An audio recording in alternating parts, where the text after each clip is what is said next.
আসসালামু আলাইকুম। আমার নাম সিনাত আহমেদ সুবান। আমি প্রথম শ্রেণীতে পড়ি।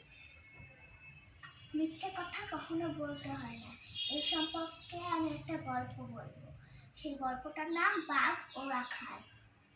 এক ছিল রাখাল।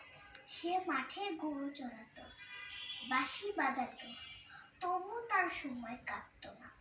একদিন সে মজা করলো, গাছের আড়ালে লুকালো। একদিন বলল, বাঘ এসেছে, বাঘ এসেছে। গ্রামবাসীরা দৌড়ে এলো। সে বোকা বানিয়ে মজা পেল। এরকম সে অনেক দিন করলো। গ্রামবাসীরা খুব রাগ করলো। একদিন সত্যি বাঘ এলো।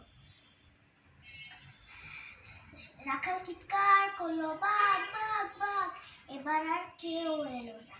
বাঘ রাখালকে নিয়ে গেল। রাখালকে আর খুঁজে পাওয়া গেল না। ধন্যবাদ।